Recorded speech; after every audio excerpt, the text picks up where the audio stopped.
57 کی جنگ آزادی پڑھو تو صحیح مولانا. ہم نے تو کرکٹ کے میچ دیکھے 6 گھنٹے 8 گھنٹے. یوسف خٹک صاحب اپنے بچوں کو سکولوں میں مدارس میں تربیت کر لیں, اولاد کی تربیت کر لیں, اولادوں کی تربیت کر لیں, نوجوانوں کی تربیت کر لیں. سن 57 کی جنگ آزادی انگریز نے 1000 علماء کو بازار کے اندر, گلیوں کے اندر پھانسی کے تختے بنائے اور پھانسی کے تختوں پر لٹکا دیے, اور بچوں کے سامنے, بیویوں کے سامنے. اللہ کیا گزرتی ہوگی. 1000 علماء کو تیل کے تپتے ہوئے کڑاہوں میں جلا دیا گیا, انگریز نے جلایا. سن 57 کی جنگ آزادی کی بات کر رہا. 1000 علماء سور کی کھالوں میں بند کر کے دریا میں ڈالا. جب بند کیا جا رہا تھا, وہ جو تڑپ رہے تھے اور یہ لاتے مار رہے تھے, بچے دیکھ رہے تھے, بیویاں دیکھ رہی تھی, کیا گزرتی ہوگی. اور 1000 علماء کو انڈیا کے درختوں کے ساتھ باندھ کر ایک ایک کو گولی کا نشانہ بنایا گیا تھا. یہ اسلام, یہ دین, یہ قرآن ہمیں مفت میں نہیں ملا. اسلام کی تاریخ پڑھے نا جی. یہ کیوں پھر رہے ہیں جماعت اسلامی, جمعیت علماء اسلام, یہ تبلیغی جماعت, یہ ختم نبوت کی جماعتیں, یہ تنظیم اہل سنت والجماعت, یہ دوسرے حضرات, یہ مدارس دینیہ, اللہ ان کو قائم دائم رکھے. میں سچ کہتا ہوں, یہ مدارس دینیہ کی برکت ہے کہ آج حق اور باطل میں تمیز بھی ہے, اسلام اور کفر میں تفریق بھی ہے, آج حلال اور حرام میں تمیز بھی ہے. یہ مدارس دینیہ جو قال اللہ قال رسول صلی اللہ علیہ وسلم پڑھ رہے ہیں, اللہ ان کو ہمیشہ کامیاب رکھے, آباد رکھے, قیامت تک آباد اور شاد رکھے. تو میں بات کر رہا تھا, اسلام کی تاریخ پڑھیں. انبیاء علیہ السلام نے جو تکلیفیں دیکھیں, جو امتحانات آئے, جو آزمائشیں آئیں, مسلمان سوچ بھی نہیں سکتے. آپ لیڈروں کی تاریخ تو پڑھتے ہو, انبیاء کی تاریخ بھی پڑھ لو, صحابہ کی تاریخ بھی پڑھ لو, ان علماء کی تاریخ بھی پڑھ لو جنہوں نے دین کے لیے قربانیاں دیں, قربانیاں پڑھ لیا کرو. آپ پہلوانوں کی تاریخ تو پڑھ رہے ہو, فلم کے ایکٹروں کی تاریخ تو پڑھو, 5 گھنٹے فلم تو دیکھتے ہو, قرآن بھی دیکھ لیا کرو نا, نبی کا فرمان بھی دیکھ لیا کرو, سن لیا کرو, پڑھ لیا کرو. میرے بھائی, میرا موضوع جو فکر آخرت ہے, میں فکر آخرت پر اس لیے بات کر رہا ہوں. ہماری دنیا آخرت تو خیر کی بن جائے نا.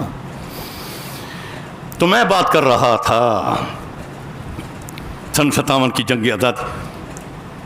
علماء کی تاریخ پڑھیں, 14 سال اللہ جیل میں گزارے, زنجیریں پہنے ہوئی. اپنی بات کریں, ہم نے بھی زنجیریں پہنی, ہتھکڑیاں پہنی, جولان پہنے, مار بھی کھائی. بھائیوں کو نہیں بتا رہا تھا, جو مصیبت دیکھی, جو تکلیف دیکھی. بھائی بھی شہید, اقبال احمد شہید ہوا, جیل میں تھا, والدہ بھی فوت ہوئی. یہ امتحانات, آزمائشیں, یہ اللہ کی طرف سے آتے ہیں. اللہ قبول فرما لیں, یہ قبول فرما لیں, یہ قبول فرما لیں. بہرحال دین کے لیے حق بات جو کہے, تکلیف آئے گی. اللہ ان تکلیفوں سے اپنی رحمت کے معاملے فرما دے. اللہ ہمارے وہ ایمان نہیں کہ ہم برداشت کر سکیں, اپنے فضل و کرم کے فیصلے فرما دے. اللہ, میں بات کر رہا تھا, مولانا نے لکھا کہ میں فرنگی کا چہرہ نہیں دے سکتا, میں نہیں آ سکتا. جج نے پھر خط لکھا, مولانا آپ میری خدمت میں نہ آئیں, آپ میرا چہرہ نہ دیکھیں, میں آپ کی خدمت میں آتا ہوں, آپ پیٹ کر کے کھڑے ہو جائیں, میرے ایک سوال کا جواب دے دیں, بس میں اتنا چاہتا ہوں. مولانا نے فرمایا اچھا میں قبول کرتا ہوں, آ جائے. جج بمائے عملے کے آ رہا ہے. جب مولانا کو علم ہوا, مولانا یحییٰ علی صاحب پیٹ کر کے کھڑے ہوئے, پوچھ جو کچھ پوچھنا ہے. جج وہ پوچھنے لگا, مولانا یہ بتائیں, یہ جو زمین جس پر فساد برپا ہے, مسلمان اور ہندو لڑ رہے ہیں, یہ مسجد کی ہے یا مندر کی ہے, یہ ہندوؤں کی ہے یا مسلمانوں کی ہے, یہ کس کی ہے؟ مولانا نے جواب میں فرمایا سن جج, یہ تو معلوم نہیں کہ مسجد کی ہے یا مندر کی ہے, اتنا ضرور معلوم ہے کہ یہ زمین ہندوؤں کی ہے, مسلمانوں کی نہیں ہے. بس یہ بات کہنی تھی کہ مسلمان ٹوٹ پڑے. مولانا بیڑا غرق کر دیا آپ نے، مولانا برباد کر دیا.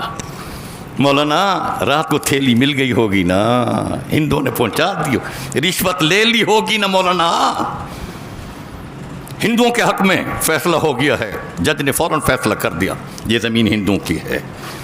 مولانا مسلمان مقدمہ ہار گئے، بات تو مسجد کی تھی نا، جھوٹ بول لیتے. مولانا مسلمان مقدمہ ہار گئے اور ہندو مقدمہ جیت گئے. ابھی جج کھڑا ہے، دوسرے حضرات کھڑے ہیں، عملہ سارا کھڑا ہے. مولانا کھڑے ہو گئے، فرمایا ہاں مسلمان مقدمہ ہار گئے، اسلام مقدمہ جیت گیا. اللہ، مسلمان مقدمہ ہار گئے، اسلام مقدمہ جیت گیا. ہندو ایک دوسرے کو دیکھنے لگے. عجیب بات ہے، جس نبی کی امتی کا یہ عالم ہے اتنا سچا ہے، خدا جانے اس کا نبی کتنا سچا ہوگا. ابھی مولانا کھڑے تھے، ان ہندوؤں نے گھیرے میں لے لیا. مولانا جس نبی کا تو نے کلمہ پڑھا ہے اس نبی کا ہمیں بھی کلمہ پڑھا دے. اللہ،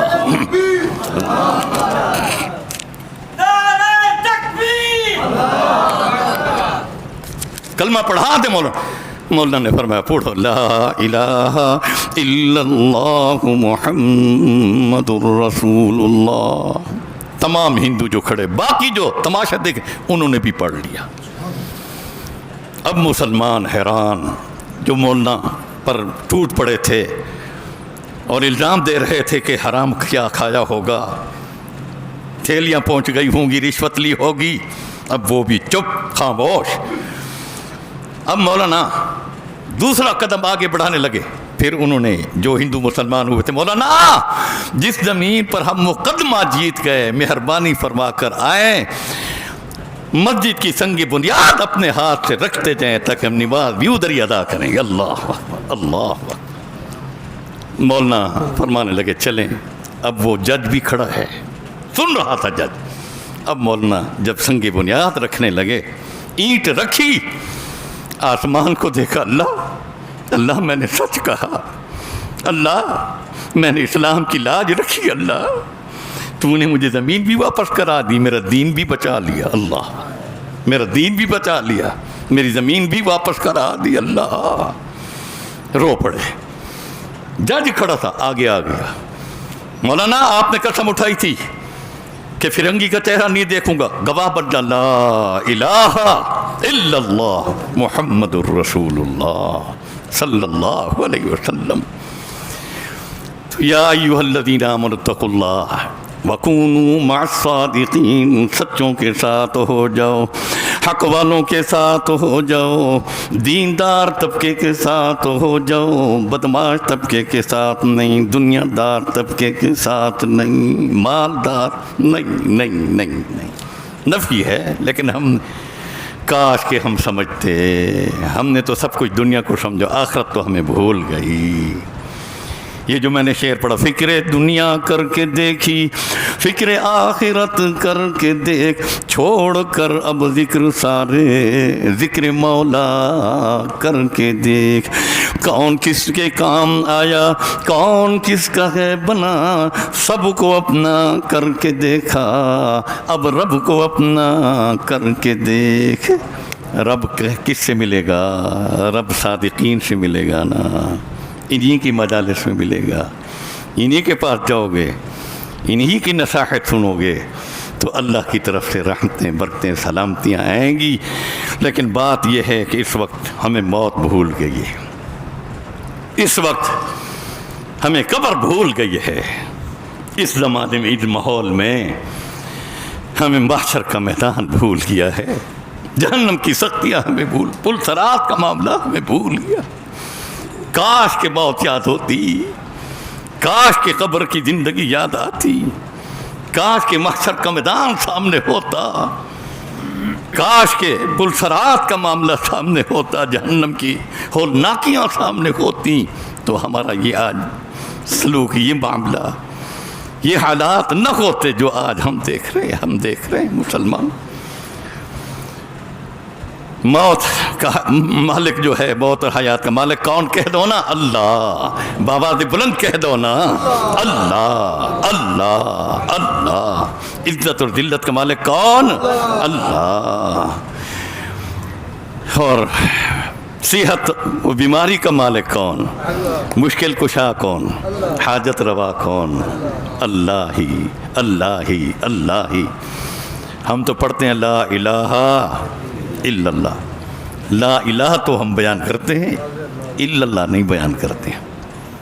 لا الہ پر تو ہم عمل کر رہے ہیں. کوئی خدا نہیں، کوئی قانون نہیں، کوئی اسلام نہیں، کوئی دین، نعوذ باللہ. کوئی مشکل کشا لا الہ. لیکن جس نے الا اللہ کہا اس پر امتحان آ گئے، اس پر آزمائشیں آ گئیں، اس پر تکلیفیں آ گئیں. فقط اللہ فقط اللہ فقط اللہ. یہ چیز بھول گئی، یہ چیز ہمیں بھول گئی. بات میں بات آ گئی. امیر صاحب ایک بڑا عجیب واقعہ ہے. ایک مستری صاحب فوت ہو رہا تھا. مستری صاحب یہ جو اساری والا مستری نہیں ہوتا، یہ جو دیواریں بناتا ہے، چھتیں بناتا ہے، مستری صاحب فوت ہو رہے تھے. اور حدیث مبارک میں آتا ہے کہ اگر کوئی آپ میں سے مسلمانوں میں سے کوئی فوت ہو رہا ہو تو گھر والے لوگ اس کے ارد گرد کھڑے ہو کر بآواز بلند یہ لفظ پڑھیں، لا الہ الا اللہ لا الہ الا اللہ لا الہ الا اللہ. لقنوا موتاکم لقنوا موتاکم لا الہ الا اللہ لقنوا موتاکم لا الہ الا اللہ. تلقین کرو، ابا فوت ہو رہا ہے، امی فوت ہو رہی، دادا ہے، دادی ہے، لقنوا تلقین کرتے جاؤ تاکہ تم زور سے جب کلمہ پڑھو گے اس کے دل پر بھی کلمہ اترے گا، زبان پر بھی کلمہ جاری ہو جائے گا، خاتمہ ایمان پہ ہو جائے گا. یوں اس کو مت کہو کہ بابا کلمہ پڑھ، یوں مت کہو دادا کلمہ پڑھ، ماموں کلمہ پڑھ. نہ یہ وقت بڑا مشکل ہوتا ہے، بہت مشکل ہے. یوں نہ کہو، تم پڑھو بابا سے بلند.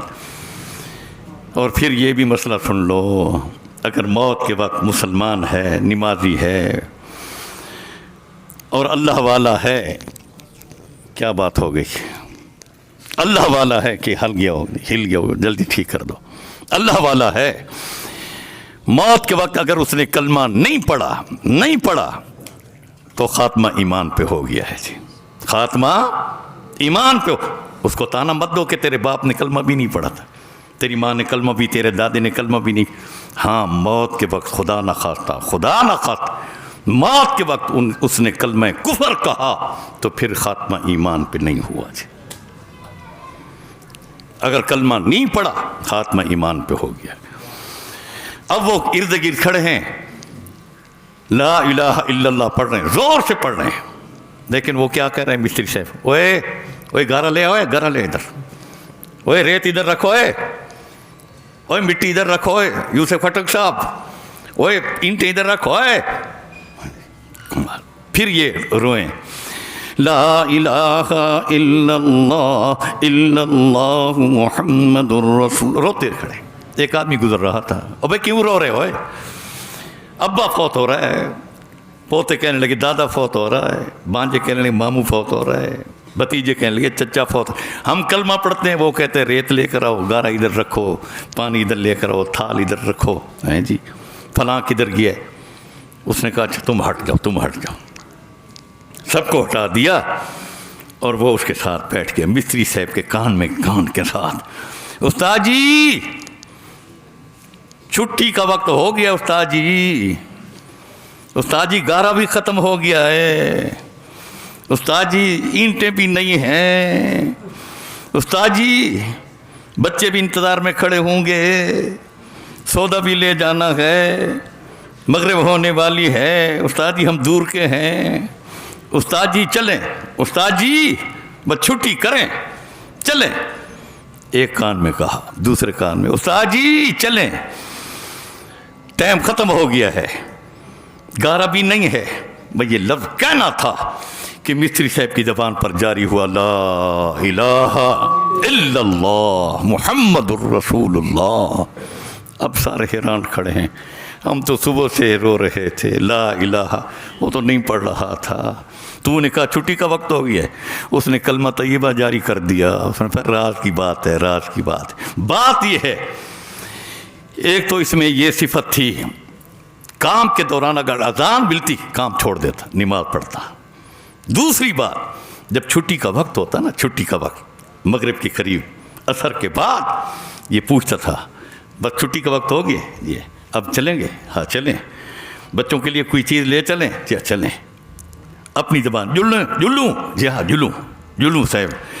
اور ہر روز اس کی عادت تھی، ہر روز ہر عصر کے بعد جب چھٹی کا وقت ہوتا اس کی زبان پر ایک لفظ بآواز بلند یہ کہتا تھا لا الہ الا اللہ محمد الرسول۔ میں یہ بات کرتے ہی چھٹی کر لیتے تھے۔ میں وہی وقت اس کو یاد دلا رہا تھا، استاد جی چھٹی کا وقت ہو گیا ہے، استاد جی ہائے ہائے چلیں بچے انتظار چلیں۔ اس کی زبان پر جاری ہوا لا الہ الا اللہ محمد۔ رات کو سوتے وقت بھی کلمہ طیبہ ضرور پڑھ لیا کریں بآواز بلند۔ یہ فکر آخرت کی بات کر رہا ہوں، فکر آخرت کی بات کر رہا، بچے بھی سنیں، گھر والی بھی سنیں۔ اگر زبان پر جاری نہیں تو دل میں تو جاری ہو جائے گا نا میرے بھائی۔ اور جس کی عادت ہوگی بآواز بلند سوتے وقت کلمہ طیبہ پڑھنے کی، پھر موت کی جب نیند آنے لگے گی اس وقت بھی اس کی زبان پر کلمہ طیبہ جاری ہو جائے گی۔ یہ پڑھ لیا کریں، چلتے پھرتے اللہ اللہ اللہ اللہ کر لیا کریں، اللہ اللہ کر لیا کریں۔ جس طرح کہ حدیث میں آتا ہے کہ جب بچہ بولنے کو ہو، ابا بھی اماں بھی بھائی بہن بھی بچوں کے سامنے کہے، بچے کے سامنے کہے بیٹا کہو اللہ، تم بھی کہو اللہ، بابا سے بلند کہو اللہ اللہ اللہ اللہ اللہ۔ فرمایا جس بچے کی زبان پر پہلا لفظ اللہ کا آ جاتا ہے اللہ اس بچے کو سعادت مند بھی لکھ دیتے ہیں اور والدین کا فرما بردار بھی کر دیتے ہیں۔ یہ اللہ کی رحمت امت رسول اللہ کے لیے بہانے مانگ رہی، بہانہ ہے، بخشش کا بہانہ ہے۔ تو آ تو صحیح اپنا جبین نیاز ذرا جھکا تو صحیح، اپنی آنکھوں سے اشک ندامت بہا تو صحیح، ذرا اپنا ہاتھ اٹھا تو صحیح، ذرا جھولی پھیلا تو صحیح، ذرا میرے لطف و کرم کو آزما تو صحیح، تیرے آنے کی دیر تو ہو سکتی ہے میرے بخشنے کی دیر نہیں، ہاں آ تو صحیح۔ وَلَوْ أَنَّ أَوَّلَكُمْ وَآخِرَكُمْ وَإِنسَكُمْ وَجِنَّكُمْ وَصَغِيرَكُمْ وَكَبِيرَكُمْ، تمہارے پہلے جو دنیا سے رخصت ہو گئے وہ بھی جمع ہو جائیں، آنے والے قیامت تک نسلیں وہ بھی جمع ہو جائیں، تمہارے مرد بھی، تمہاری عورتیں بھی، بچے بھی، جوان بھی، انسان بھی، جن بھی اکٹھے ہو جائیں، مجھ سے مانگتے رہے، میں دیتا جاؤں اتنا دوں، تم خود کہہ بیٹھو گے اللہ بہت دے دیا بہت دے دیا بہت دے دیا۔ سنو مسلمانوں، اللہ فرماتے میری رحمت کے خزانے میں اتنی کمی بھی محسوس نہیں ہوتی جس طرح ایک بندہ سمندر کے کنارے بیٹھ کر سوئی کو پانی میں ڈبوتا ہے پھر سوئی کو باہر نکالتا ہے۔ فرمایا سوئی کے کناروں پر پانی کے قطرے تو محسوس ہو سکتے ہیں، میری رحمت کے خزانے میں اتنی کمی بھی محسوس نہیں ہو سکتی۔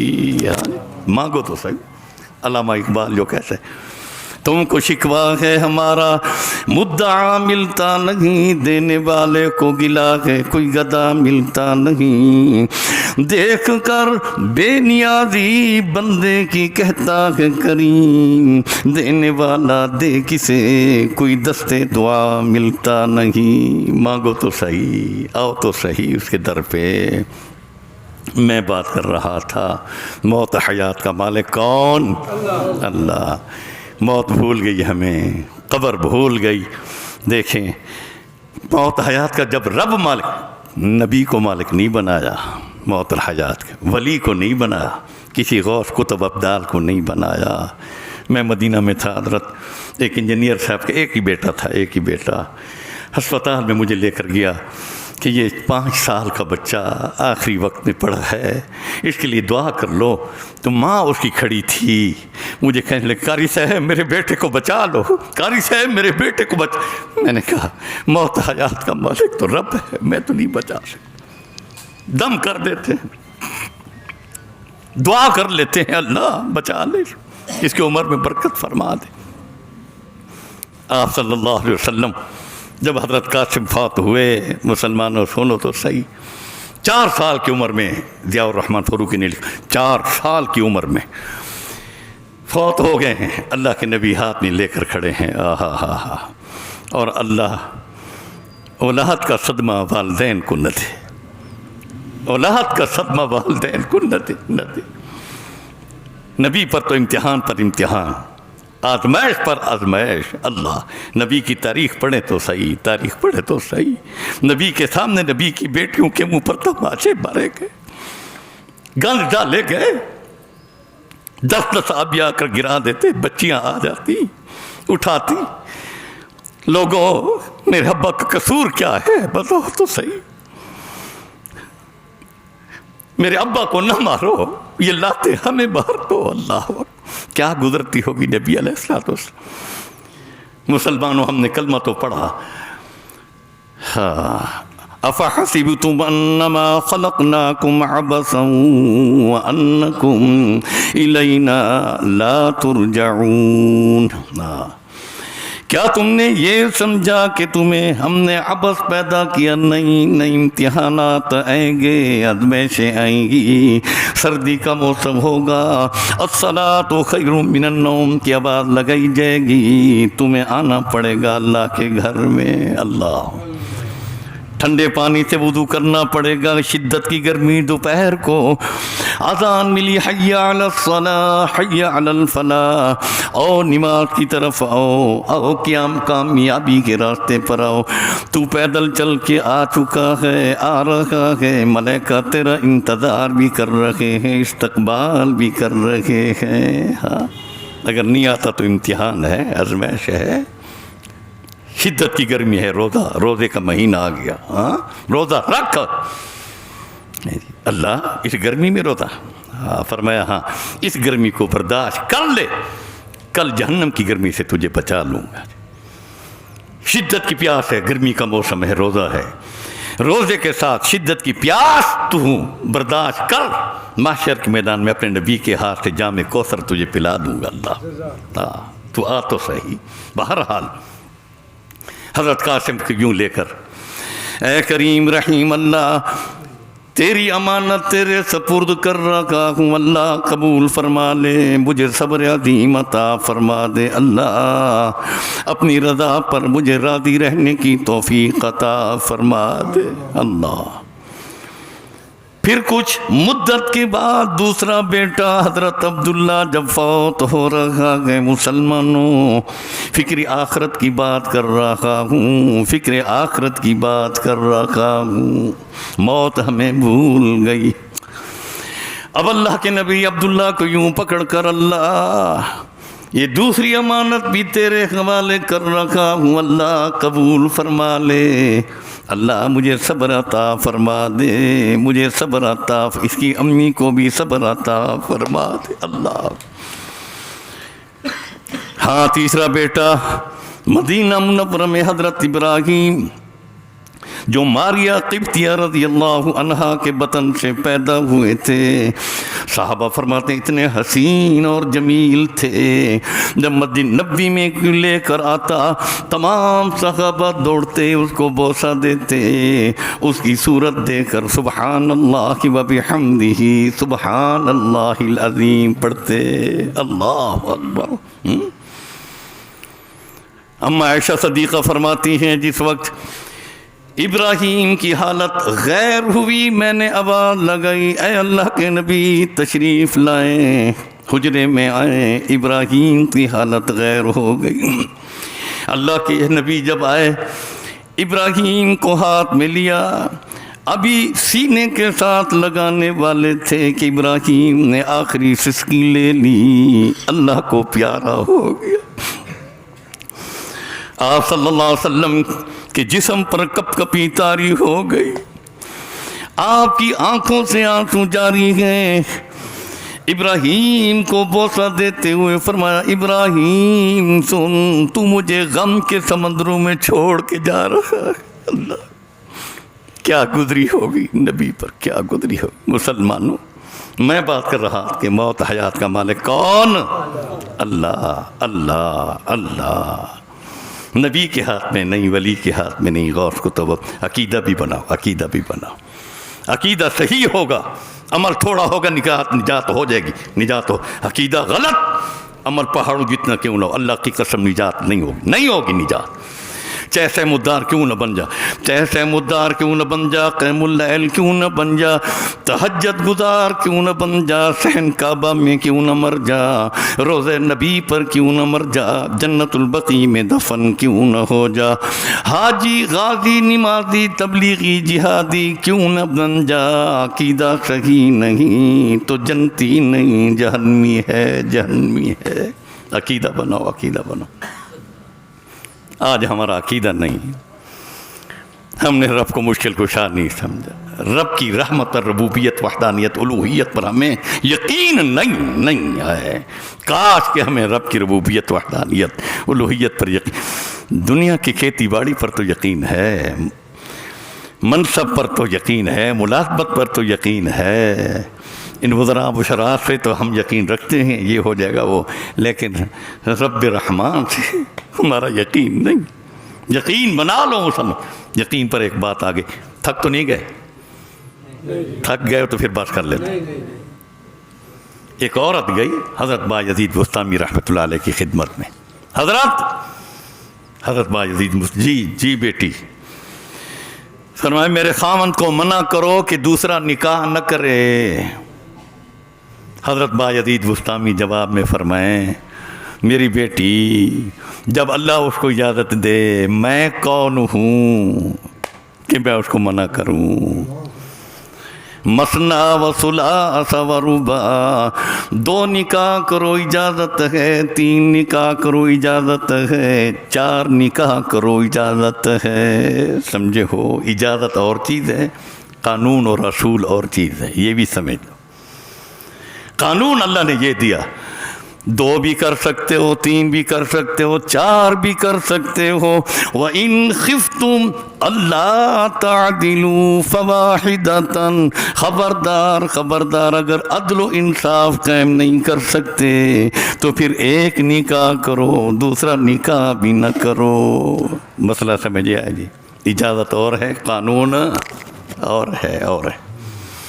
اب جس نے 2 نکاح کیے ہیں بس وہ ان سے جا کر پوچھو، کہتے ہیں بس کیا پوچھو، ہاں جی یہاں قبر کی زندگی گزار رہے ہیں جی، روت، لیکن عدل و انصاف رہے تو سچی بات ہے، عدل و انصاف، تو پھر اللہ کی رحمتیں برکتیں سلامتیاں آتی ہیں اللہ کے قانون پر۔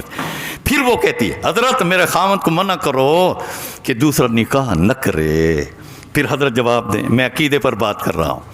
یہ جماعتیں جو ہیں، جماعت اسلامی، جمعیت علماء اسلام، جماعت تبلیغ، آپ نے دیکھا ہوگا جماعت تبلیغ والے جہاں بھی جاتے ہیں کہتے ہیں سب کچھ خالق سے ہونے کا یقین، مخلوق سے کچھ نہ ہونے کا یقین۔ یہ عقیدہ ہے، یہ عقیدہ مدارس دینیہ میں یہی پڑھایا جاتا ہے، سمجھے ہو؟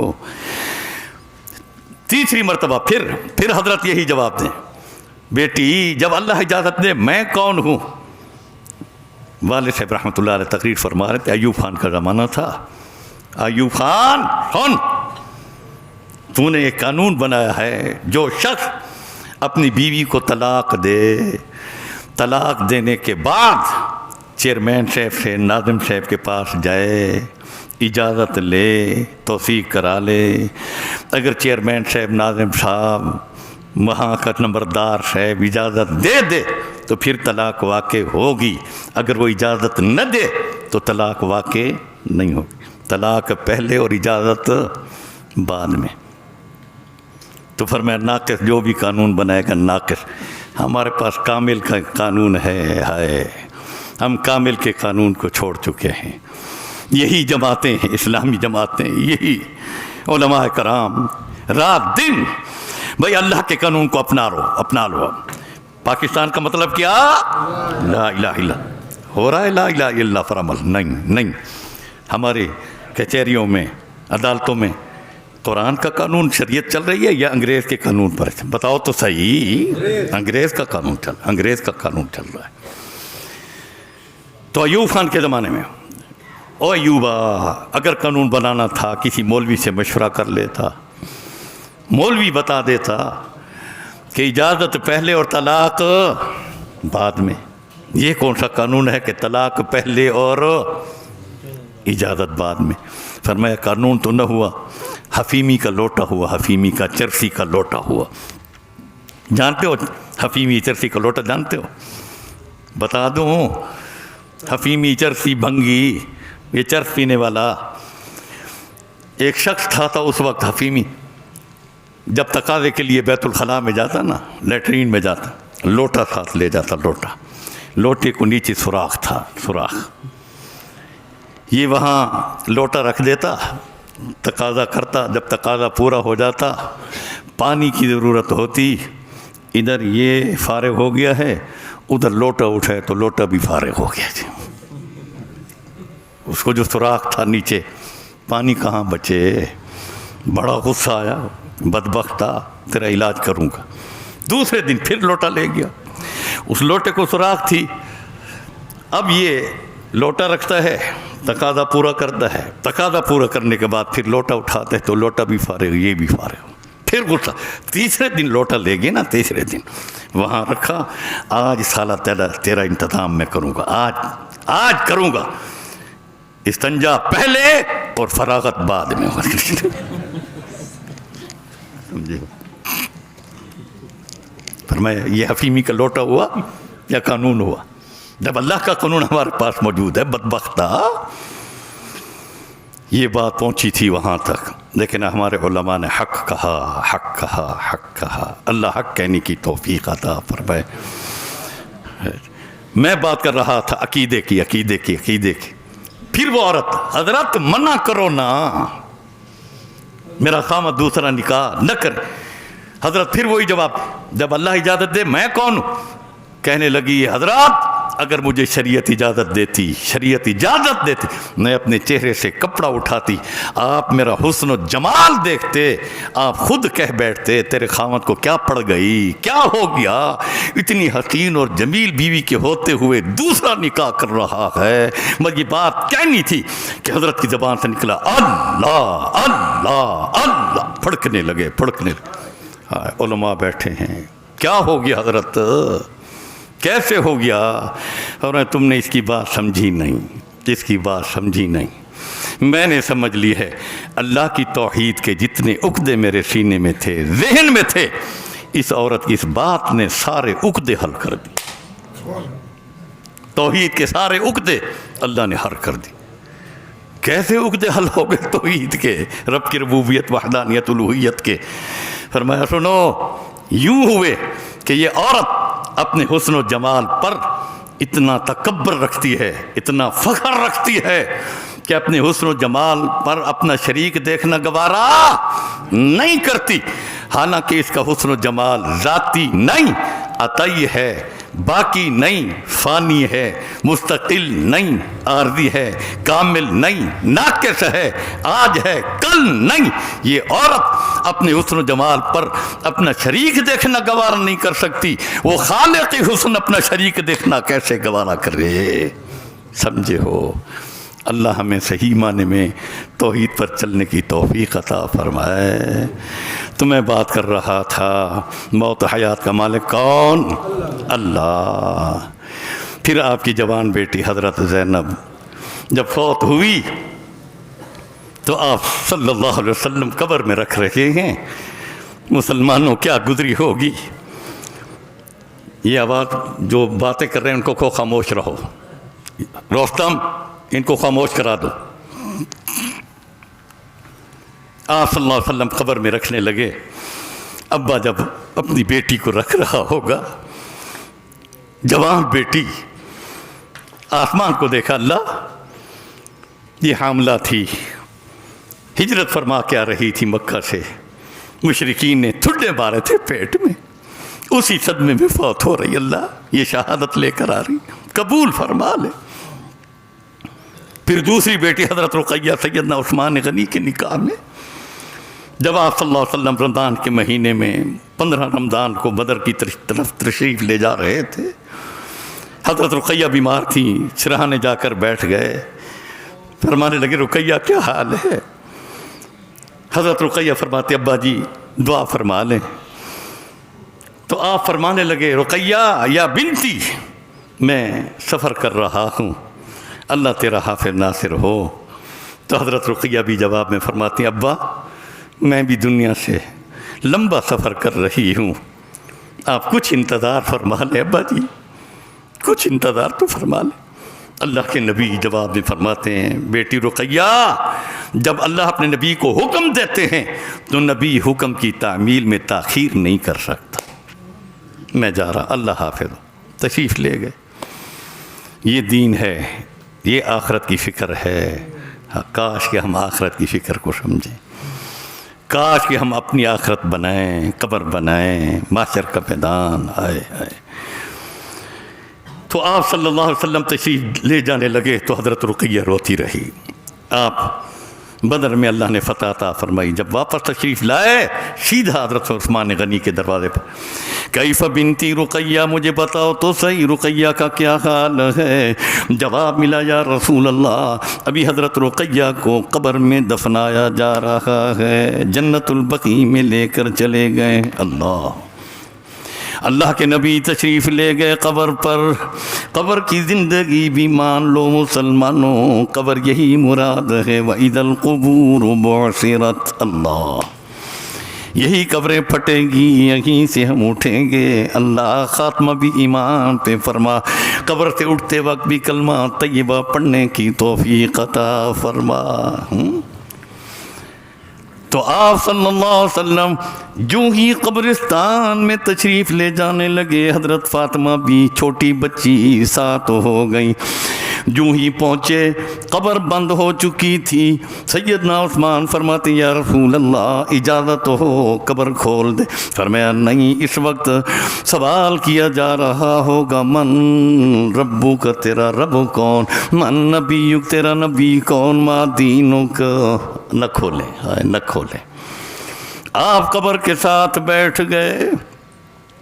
حضرت رقیہ چھوٹی بیٹی بہن کے غم میں آنکھوں میں آنسو جاری ہے۔ اللہ فاطمۃ الزہرا ساتھ ہو گئی، بہن کے غم میں آنکھوں سے آنسو جاری ہو گئے۔ اللہ کے نبی اپنی چادر سے کبھی حضرت فاطمہ کے آنسو صاف فرماتے ہیں، کبھی اپنے آنسو صاف فرماتے ہیں، پھر یہ چادر حضرت رقیہ کی قبر کے اوپر رکھ دیتے ہیں۔ اللہ مجھے صبر عطا فرما دے، اللہ مجھے صبر عطا فرما دے۔ اللہ مسلمانوں کیا گزرتی ہوگی۔ پھر تیسری بیٹی حضرت ام کلثوم جب فوت ہوئی، اللہ کے نبی حضرت ام کلثوم کو جس وقت قبر میں رکھتے ہیں، آسمان کو دیکھ کر فرمایا اللہ میری بیٹی کمزور ہے، اللہ عذاب قبر سے محفوظ فرما۔ ہم نے کبھی عذاب قبر سے پناہ بھی نہیں مانگی، ہمیں قبر جو یاد نہیں، عذاب قبر سے کیسے پناہ مانگے۔ اللہ موت یاد نہیں، کیسے موت کی سختیوں سے پناہ مانگے۔ اللہ مسلمانوں حضرت فاطمۃ الزہرا جب دنیا سے رخصت ہوئی، اللہ کے نبی صلی اللہ علیہ وسلم 6 مہینے قبل دنیا سے پردہ فرما گئے تھے۔ جب محمد الرسول اللہ صلی اللہ علیہ وسلم بھی دنیا سے پردہ، ہم کون ہیں؟ ہم نے تو یوں سمجھا کہ ہم نے باقی رہنا ہے۔ امام الانبیاء خاتم النبیین شفیع المذنبین رحمت اللہ عالمین بھی قبر میں تشریف لے گئے۔ مسلمانوں کبھی سوچ لیا کرو، قبر کو سوچ لیا کرو۔ آپ کی وفات بھی بڑی عجیب دیر ہو جائے گی۔ یہ وفات مجھ سے سوال کیا جاتا ہے بڑے بڑے جلسوں میں، آپ کی تجہیز و تکفین کیسے ہوئی، آپ کا جنازہ کیسا ہوا، نعوذ باللہ۔ آپ کو جو ہے چلو تھوڑی سی بات کر بھی لوں۔ جب حضرت جبرائیل امین نے کہا یا رسول اللہ، حضرت اسرائیل علیہ السلام کھڑے ہیں دروازے پر، اجازت مانگ رہے ہیں، اجازت دیتے ہو؟ آپ صلی اللہ علیہ وسلم نے فوراً فرمایا جبرائیل میں اجازت تو دیتا ہوں لیکن جاؤ میرے اللہ سے پوچھ کر آؤ میری امت کا کیا بنے گا. ہاں میری امت کا کیا بنے گا. امت کی فکر تھی، امت کی فکر تھی. آپ کی آنکھوں میں اس وقت آنسو بھی ٹپکے. پوچھ کر آؤ. جبرائیل امین فوراً واپس آ گئے. یا رسول اللہ، اللہ فرماتے ہیں آپ کی امت کی حفاظت میں کروں گا. اللہ اجازت دے دو. اب اجازت مل گئی. اسرائیل علیہ السلام آئے، جو ہی حجرے میں داخل ہوئے تو جبرائیل امین نے چیخ ماری اور حجرے سے باہر نکل گئے. اللہ. اس وقت اللہ کے نبی صلی اللہ علیہ وسلم کی روح مبارک لے کر جہاں بھی یہ ایک علیحدہ مسئلہ ہے. اب آپ صلی اللہ علیہ وسلم کا غسل مبارک کا وقت آیا تو حضرت علی رضی اللہ تعالیٰ عنہ نے تڑی لگی ہوئی تھی قمیص پر، تڑی کھولنے لگے تو ایک آواز آئی ہے کہ نبی کا چولا نہ اتارو، قمیص نہ اتارو، نبی پر پانی بہا دو، پانی بہا دو. باہر نکلے. صدیق اکبر کھڑے ہیں، فاروق اعظم رو رہے ہیں سب کہ یہ آواز آپ نے لگائی؟ فرمایا نہیں ہم نے نہیں لگائی، سنی ہے. پھر حضرت عباس رضی اللہ تعالیٰ عنہ نے یوں تڑی کھولنے لگے، ذرا زور سے آواز آئی کہ نبوت کو چولا نہ اتارو، پانی بہا دو. پھر انہوں نے کہا ہم نے تو آواز نہیں کی، سنی ہے. تیسری مرتبہ حضرت ابو الفضل نے حضرت عباس کے بیٹے یوں جو ہاتھ لگایا نا تو سختی سے آواز آئی نبی کا چولا نہ اتارو، پانی بہا دو. یہ آواز رحمانی ہے، شیطانی نہیں ہے. اللہ. اب عائشہ صدیقہ فرماتی ہے میں چھپ کر دیکھ رہی تھی، پردے میں دیکھ رہی تھی. جب آپ پر پانی بہایا جا رہا تھا تو آپ کی قمیص مبارک یوں بیٹھتی تھی اٹھتی تھی، بیٹھتی تھی اٹھتی تھی. ملائکہ غسل لے رہے تھے. اللہ. ملائکہ غسل لے رہے تھے. سنو، یہ جو کہتے ہیں نا ہماری موت، نبی کی موت، نعوذ باللہ، عقیدہ بناؤ، یہ بھی عقیدے میں ہے، عقیدے میں ہے. نبی کی توہین کو توحید مت کہو، توہین کو توحید مت کہو. پھر نبی اکرم صلی اللہ علیہ وسلم اب کفن پہنانے کا وقت آیا. پھر سیدنا عباس چچا ہے رسول اللہ کے، صدیق اکبر کے ساتھ صدیق ابو بکر کفن کیسے پہنے؟ فرمایا کہ جس قمیص کو پر آپ نے غسل دیا ہے اسی قمیص پر کفن بھی پہنا دو. تو آپ صلی اللہ علیہ وسلم کو کفن بھی اس قمیص کے اوپر پہنایا گیا. اب جنازے کا مسئلہ آیا. سیدنا علی گئے ابو بکر صدیق سے، فاروق کیا چارپائی لے کر آئے یہاں مسجد نبوی کے اندر جنازہ پڑھائیں؟ تو صدیق اکبر غصے میں آ گئے، علی نبوت کی چارپائی کسی کے کندھے پر نہیں آئے گی، تاکہ کسی کافر کو مشرک کو یہ کہنے کی ضرورت بھی نہ پڑے کہ نبوت کی چارپائی جا رہی ہے، نبی کی چارپائی جا رہی، نبی کا جنازہ جا رہا ہے. نبی قیامت تک ہے، قیامت کے بعد بھی ہیں. انشاءاللہ جنت میں بھی نبی کا قرآن سنیں گے، زیارتیں کریں گے. کرو گے نا انشاءاللہ؟ انشاءاللہ تعالی. اب کیا کریں؟ فرمایا رکھ دو میں آ رہا ہوں. صدیق اکبر آ گئے، حجرے کے اندر آ گئے. سرہانے کی طرف صدیق اکبر کھڑے ہو گئے، فاروق اعظم، عثمان غنی، علی حیدر قرار، حضرت عباس، عبد الرحمن بن عوف، یہ 10 بڑی عمر کے صحابہ ارد گرد کھڑے ہو گئے. یوں کھڑے ہو گئے، صف بنا کر نہیں، جنازے کی صورت میں نہیں. یہاں سرہانے کی طرف صدیق اکبر کھڑے ہیں. بوسہ دیا. بوسہ دینے کے بعد الصلاة والسلام عليك أيها النبي السيد الكريم ورسول عظيم ورؤوف رحيم ورحمة الله وبركاته. صدیق اکبر کا ترانہ. پھر فاروق اعظم بھی یہی الفاظ، الصلاة والسلام عليك أيها النبي ورحمة الله وبركاته. سیدنا عثمان غنی، حضرت عباس، سیدنا علی تمام کے تمام یہ درود پاک پڑھ رہے ہیں. صدیق قیامت تک آنے والی امت کے لیے احسان فرما کے گئے. ہم کون ہیں کہ نبی کے لیے کہیں اللہم اغفر لحینا و میتنا؟ ہم کون ہیں؟ ہمارے میت کو بخش دے. اللہ نہیں. قیامت تک ہر امتی الصلاۃ والسلام علیک ایھا النبی السید الکریم ورسول عظیم ورؤوف الرحیم ورحمۃ اللہ وبرکاتہ۔ پھر 10 کی ٹولیاں آئی، پھر 10 کی ٹولیاں آئیں، پھر جوان صحابہ کی ٹولیاں آئیں، پھر چھوٹی عمر کے صحابہ کی ٹولیاں آئیں، پھر بوڑھی عورتیں صحابیات کی ٹولیں آئیں، پھر جوان صحابیات کی ٹولیاں، پھر بچیاں آئیں۔ الصلاۃ والسلام علیک ایھا النبی السید الکریم۔ اللہ، عجیب منظر تھا، پورے مدینے میں کوہرام مچا ہوا تھا۔ بعض صحابہ نے اللہ تیرے نبی زمین کے اوپر نہیں رہے، یہ جو جن آنکھوں سے زیارت کرتے تھے اللہ ہماری یہ آنکھیں لے لے۔ مستجاب الدعوات تھے، آنکھیں بھی ختم ہو۔ جب خیبر فتح ہوا نا، آپ کو نئی خبر سنا دوں، نئی بات۔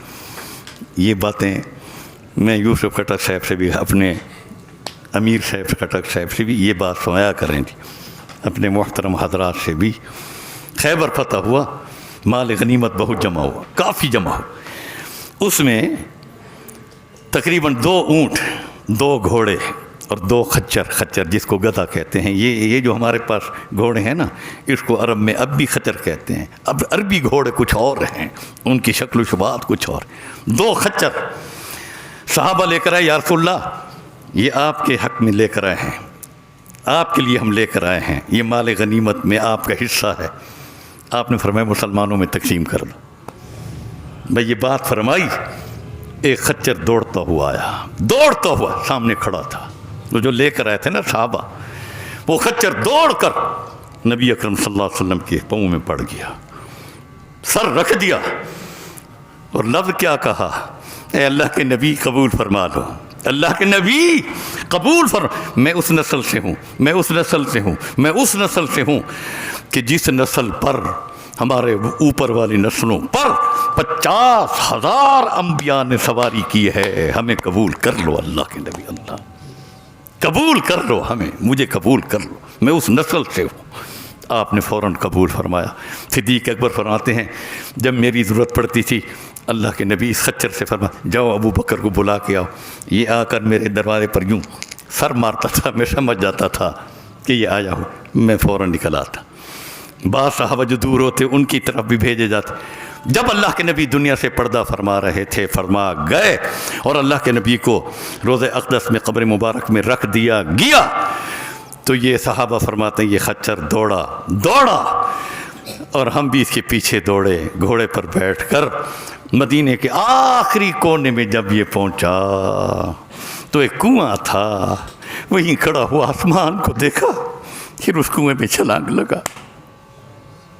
اللہ تیرے نبی زمین کے اوپر نہیں تو میں کیسے اوپر؟ آپ کی وہ اونٹنی جس پر سواری فرماتے وہ بھی نکلی تھی۔ صحابہ فرماتے مدت کے بعد دیکھا ہم نے، کسی پہاڑ کے کونے میں پڑی ہوئی تھی، دیکھا تو کافی مدت ہو چکی تھی، لیکن گلی نہیں، سڑی نہیں، جلی نہیں، بدبو نہیں، بلکہ خوشبو کی مہک آ رہی تھی۔ اللہ یہ صحابہ رضی اللہ تعالی کیا عظمت رکھتے ہوں گے، صحابہ بھی جو نبی کے ساتھ۔ میں آخری حضرت فاطمہ الزہرا کی بات کر کے بات کو مکمل کر لوں۔ فکر آخرت میں ایک بہت بڑا سبق ہے ہمارے لیے سیدہ فاطمہ الزہرا کی وفات کا۔ یہ ہوا کہ سیدہ فاطمہ الزہرا رضی اللہ تعالی عنہا جب دنیا سے تشریف لے جا رہی تھی، رسول اللہ صلی اللہ علیہ وسلم کی وفات مبارک کے بعد، پردہ فرمانے کے بعد 6 مہینے کے بعد، اور آپ بتا گئے تھے فاطمہ سب سے پہلی ملاقات میں نے اپنے اس میں رشتہ داروں میں، اپنے گھرانے میں تیری میری ملاقات ہوگی۔ اللہ اب سیدہ فاطمہ فرماتی، صاحب حضرت علی فرماتے ہیں میں صبح کی نماز پڑھ کے آیا تو سیدہ فاطمہ الزہرا چارپائی پر بیٹھی ہیں، غسل شدہ ہیں، نئے کپڑے پہنے ہوئے ہیں، سیدنا حسن ساتھ بیٹھے ہیں، سیدنا حسین ساتھ بیٹھے ہیں، حضرت زینب ساتھ بیٹھی ہیں، سیدہ فاطمہ الزہرا آنکھوں میں آنسو جاری ہیں، اور تلاوت قرآن. بسم اللہ الرحمن الرحیم. یاسین والقرآن الحکیم انک لمن المرسلین علی صراط مستقیم تنزیل العزیز الرحیم. آنکھوں میں آنسو بھی جاری ہیں، قرآن کی تلاوت بھی جاری ہے. میں نے پوچھا فاطمہ کیا معاملہ ہے؟ فاطمہ جواب میں فرماتی ہیں میرے سرتاج، رات میں نے خواب میں دیکھا میرے ابا اللہ کے نبی صلی اللہ علیہ وسلم فرماتے ہیں فاطمہ آج ہماری تمہاری ملاقات عشاء کی نماز کے بعد ہو جائے گی. اللہ، میں انتظار کر رہی ہوں، میں آج دنیا سے رخصت ہو جاؤں گی. یقین بھی تھا، آج یہ یقینیں ہمیں ہوتی. بہرحال پھر سیدنا علی سے فرمانے لگی علی آج تک میں نے تم سے کوئی مطالبہ نہیں کیا، کسی قسم کا مطالبہ نہیں کیا، اس لیے جب اللہ کے نبی مجھے روانہ فرما رہے تھے، آپ کے گھر بھیج رہے تھے، میرا نکاح آپ کے ساتھ کر دیا تھا، میرے سر پہ ہاتھ رکھ کر فرمایا تھا فاطمہ بنت او میری بیٹی خیال رکھنا، میرے علی سے کوئی مطالبہ نہ کرنا، میرا علی غریب ہے، میرے علی کو پریشان نہ کرنا، پریشان نہ کرنا. اب تو عورتیں کچھ اور بات اور مسئلہ ہے، ہائے ہائے اب تو خرچے خامد کے پاس ہیں بھی نہیں، اور جو تنگ کرتے ہیں اللہ معاف فرما دے، اللہ معاف فرما دے. ناشکری فرمایا کہ اکثر عورتیں جہنم میں ہوں گی. کیوں؟ خامد کی ناشکری ہوں گی، خامد کی ناشکری ہوگی. اور یہ بتا دیا کرو، اپنے گھر والوں کو بتا دیا کرو ناشکری نہ کریں، ناشکری نہ. بہرحال میں عرض کر رہا تھا، فرمایا علی آج تک میں نے مطالبہ نہیں کیا، آج مطالبہ کرتی ہوں، بہر تشریف لے جاؤ، یہ کھجور کے درخت جو کھڑے ہیں کچھ ٹہنیاں لے کر آ جاؤ. حضرت علی ٹہنیاں لے کر آئے. سیدہ فاطمہ اپنی اس چار پئی سے کھڑی ہو گئیں، سیدنا حسن حسین کو ایک طرف کر دیا، کوس بنا دی ان ٹہنیوں کی. کوس بنانے کے بعد چار پئی پر باندھ دیا، باندھنے کے بعد چادر اوپر کوس پر ڈال دی، کمرہ بن گیا. سیدہ فاطمہ الزہرا اندر لیٹ گئیں، فرمانے لگی میرے سرتاج علی دیکھو تو صحیح، میرے وجود کا کوئی حصہ نظر تو نہیں آ رہا. سیدنا علی فرماتے ہیں فاطمہ اللہ کی قسم تیرے وجود کا کوئی حصہ نظر نہیں آ رہا. فرمانے لگی رات کے اندھیرے میں میرا جنازہ نکالنا، اور یوں اس حال میں نکالنا تاکہ میرے کفن پر بھی غیر محرم کی نگاہ نہ جائے. اللہ اکبر. اب تو پردے کی بات بھی نہیں. جب سیدہ فاطمہ الزہرا کا رات کو جنازہ نکلا، صدیق اکبر کی چیخ نکلی، فاروق اعظم سب رو پڑے. لوگوں مسلمانوں سنو، نبی کی لخت جگر تمہیں قانون دے کے جا رہی ہے. آج کے بعد کسی مسلمان عورت کا جنازہ نکلے گا تو اس حال میں جس طرح فاطمہ الزہرا کا جنازہ جا رہا ہے. حضرت ابوذر فرماتے ہیں میں نے دائیں کندھے پر سیدہ فاطمہ الزہرا کو اٹھایا ہوا تھا، سیدنا حسن حسین آگے گئے، باقی صحابہ بھی جنازے کو اٹھائے ہوئے. کبھی وہ دونوں بچے آسمان کو دیکھتے، کبھی جنازے کو دیکھتے، کبھی ابا کے چہرے کو دیکھتے آنسو میں آنسو آ جاتے. اللہ، میری آنکھوں میں بھی آنسو آ گئے. جب ہم جنت البقیع میں پہنچے، قبر بنی ہوئی تھی، میں نے قبر سے مخاطب ہو کر کہا یا قبر اتدری من التی جئنا بها الیک. او قبر تو جانتی ہے کس شخصیت کو ہم تیرے پاس لے کے کھڑے ہیں؟ پھر خود جواب ابوذر دیتے ہیں سن یا قبر سن، ہذہ فاطمہ بنت محمد صلی اللہ علیہ وسلم، یہ نبی کی لخت جگر فاطمہ الزہرا ہے جس کو ہم لے کر آئے ہیں. خیال رکھنا، عزت کرنا، احترام کرنا، اکرام کرنا. پھر مخاطب ہوئے یا قبر تدری تو جانتی ہے یا نہیں کون ہے؟ ہادی زوجت علی المرتضی، سیدنا علی کی گھر والی لے کر کھڑے ہیں، خیال رکھنا۔ پھر سیدنا ابو ذر فرماتے میں نے حسن حسین کے سروں پر یہ دو ہاتھ رکھے، آنکھوں میں آنسو میرے بھی جاری ہیں، حسن حسین کے آنکھوں میں بھی آنسو جاری ہیں۔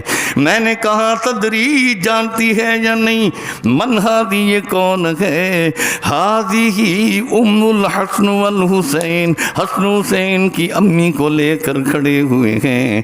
قبر نے اپنے زبان حال میں جواب دیا، ما انا موضع حسب ولا نسب، میں حسب نسب کا مکان نہیں، بل انا موضع عمل صالح، میں تو عمل صالح کا مکان ہوں۔ عمل صالح لے کر کوئی آئے گا، عزت کروں گی، احترام کروں گی، اکرام کروں گی۔ ہاں اگر حسب نسب کا مکان ہوتا تو نوح علیہ السلام کے بیٹے کو عذاب نہ دیتی، حسب نسب کا اگر یہ ہوتا میں مقام ہوتا، لوط علیہ السلام کی بیوی، نوح علیہ السلام کی بیوی کو عذاب۔ ہاں فاطمۃ الزہرا نبی کی لخت جگر مجھے معلوم ہے، میں اس کا احترام بھی کروں گی، اکرام بھی کروں گی، عزت بھی کروں گی۔ وآخر دعوانا، بات یہ